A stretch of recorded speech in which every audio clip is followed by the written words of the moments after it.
বিছানায় গিয়ে কি করব রানী? আমার দু চোখে যে ঘুম আসে না, তার চেয়ে বরং এভাবে পায়চারি করে কাটিয়ে দিই।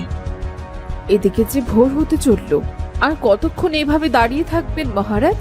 এবার ঘরে তো চলুন, একটু বিশ্রাম নেবেন। উফ রানী, তুমি কেন বোঝো না আমার কথাটা? বলছি তো আমার ঘুম আসে না, তার উপর আমায় বিরক্ত করছো। তোমার যদি এতই ঘুম পায় তুমি গিয়ে ঘুমাও না। আপনাকে এভাবে নির্ঘুম রাত কাটাতে দেখে আমি কিভাবে ঘুমোবো বলুন? তাহলে তুমি আমার সাথে জেগে বসে থাকো, কিন্তু একদম আমায় বিরক্ত করবে না। এভাবে রানী নিজেও মহারাজের সাথে ঘুমহীন রাত্রি যাপন করতে লাগলেন। এভাবে রাত দিন জাগবার ফলে কিছুদিন পর থেকেই মহারানীর শরীর খারাপ হতে শুরু করলো। বাবার এক অসুখ, তার মধ্যে মায়ের আবার শরীর খারাপ করলো। এখন শাহজাদা মুরাদের কথায় পিঁপড়ে সৈন্য যেন একটু ভয় পেল। সে তখন নরম গলায় বলল, তা করবার আর কি দরকার? ভালোভাবে বললেই হয় আমাদের রাজকুমারীর সাথে দেখা করবে। আমরা কি আর তোমাকে আটকে রাখবো? এই তো এতক্ষণে পথে এসেছো, এবার আমাকে পিঁপড়ে রানীর কাছে নিয়ে যাও। তা যাবেন, কিন্তু যাওয়ার আগে এই পানীয়টা খেয়ে নিন শাহজাদা।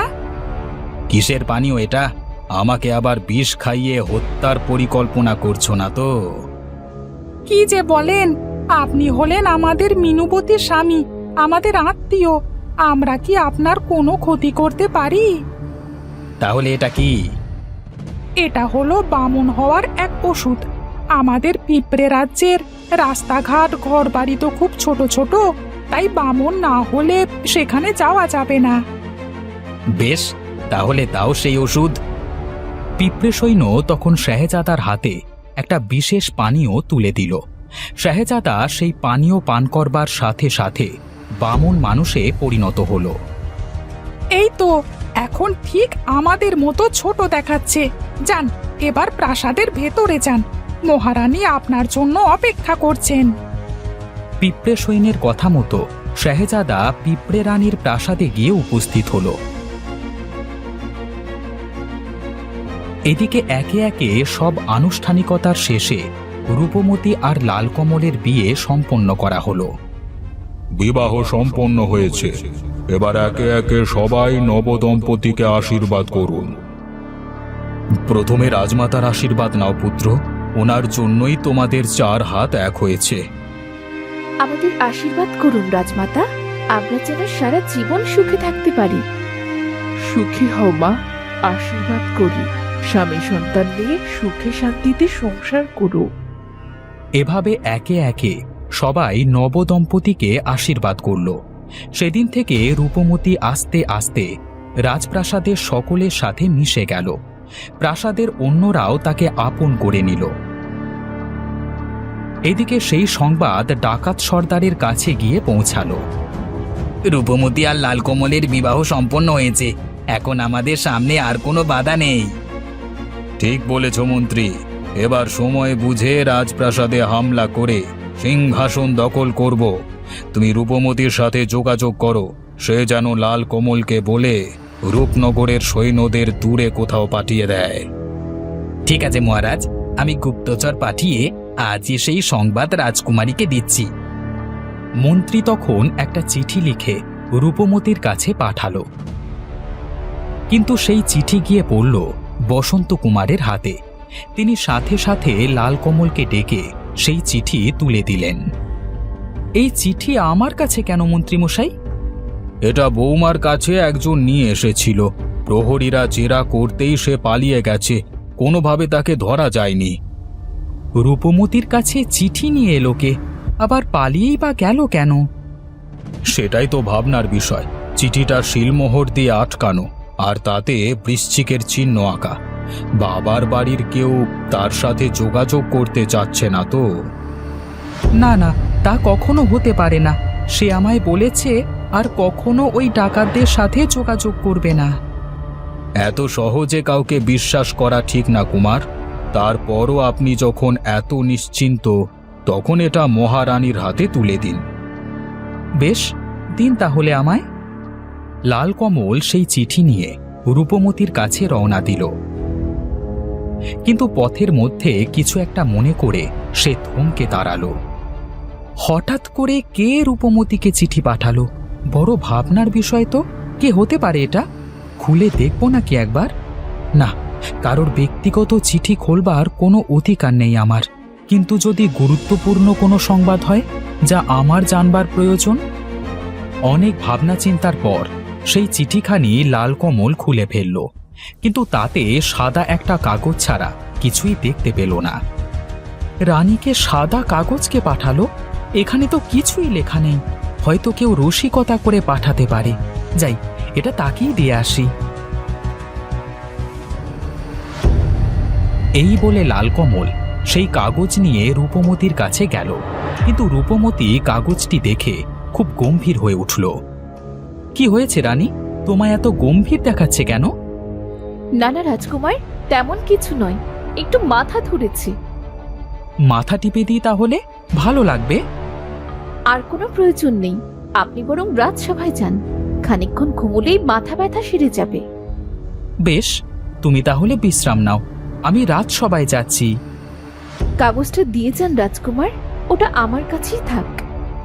ও হ্যাঁ, এই নাও। লালকমল চিঠি রেখে রাজসভায় চলে গেল। এদিকে রূপমতি একটা প্রদীপ জ্বালিয়ে চিঠি খুলে বসল। প্রদীপের আলো চিঠির ওপর পড়তেই আস্তে আস্তে তাতে লেখাটা ভেসে উঠল। ডাকাত সর্দার রাজপ্রাসাদে হামলা করতে যাচ্ছে। এতবার রাজ্যে লুটপাট করে ওর শখ মেটেনি। বেশ, এত যখন শখ হয়েছে, তবে ওর শখ মেটানোর ব্যবস্থা করি। সাথে সাথে রূপমতি আরেকটি চিঠি লিখতে বসল। তারপর সেটি বোতলে ভরে প্রাসাদের জানালা দিয়ে বাইরে নিক্ষেপ করল। পরদিন সকালে সেই চিঠি গিয়ে পৌঁছালো ডাকাত সর্দারের হাতে। কি লিখেছে মহারাজ? আমাদের কি অনুমতি দিয়েছে যেতে? হ্যাঁ মন্ত্রী, আমরা যেতে পারবো। রূপমতি সেই কথাই চিঠিতে লিখেছে। তুমি সৈন্যদের প্রস্তুত হতে বলো। চিঠির নির্দেশনা অনুযায়ী এর পরদিনই আক্রমণ করবার প্রস্তুতি নেওয়া হলো।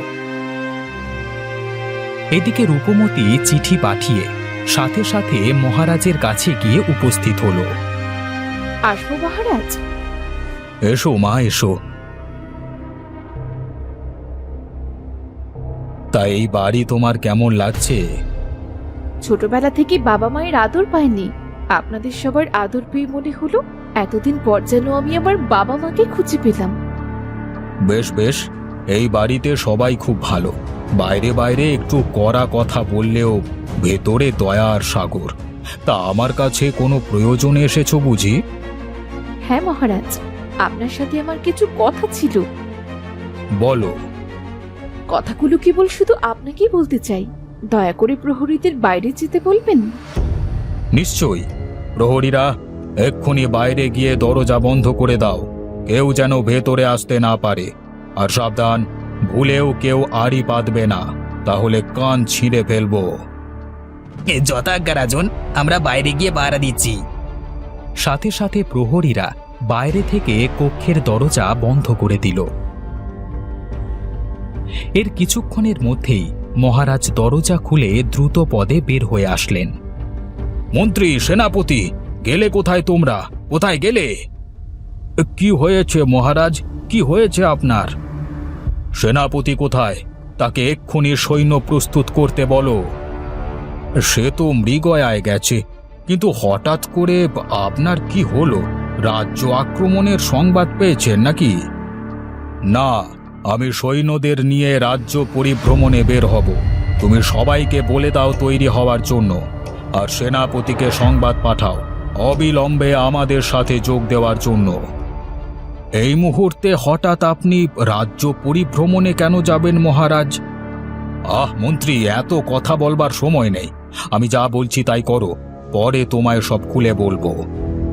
মহারাজের কথা মতো মন্ত্রীমশাই সকল সৈন্যদের প্রস্তুত করে মহারাজের সাথে যোগ দিলেন।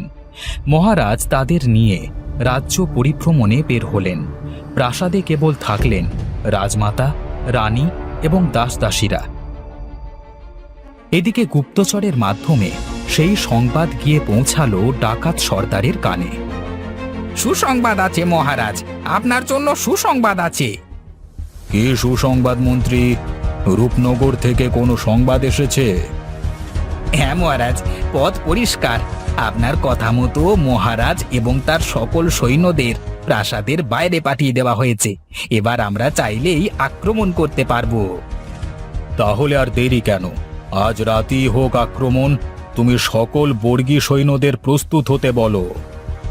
ডাকাত সর্দারের কথা মতো সকল বর্গী সৈন্যরা প্রস্তুত হলো। এদিকে সে কথা রূপনগরের কেউ ঘুণাক্ষরেও জানতে পারল না। প্রাসাদের সবাই নিশ্চিন্ত মনে ঘুমাতে গেল। কেবল ঘুম আসলো না রূপমতির চোখে। এখনো আসে না কেন? এত রাত হয়ে গেছে, এখন তো আসার কথা। নাকি আমার সংবাদ ওরা পায়নি?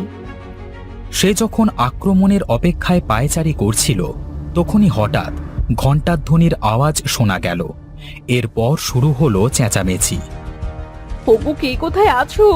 তাড়াতাড়ি ঘুম থেকে উঠো, রাজবাড়িতে ডাকাত পড়েছে। ঘন্টা ধ্বনি বেজে উঠেছে, তার মানে ডাকাত সর্দার আক্রমণ শুরু করেছে। যাই, এবার আমি বাকি কাজগুলো সেরে ফেলি। তো বন্ধুরা, কি মনে হয় তোমাদের? মহারাজ সূর্য কি ডাকাত সর্দারের হাত থেকে রূপনগরকে রক্ষা করতে পারবেন? জানতে হলে সোনারূপার সন্তানের পরবর্তী অংশ দেখতে ভুলবেন না।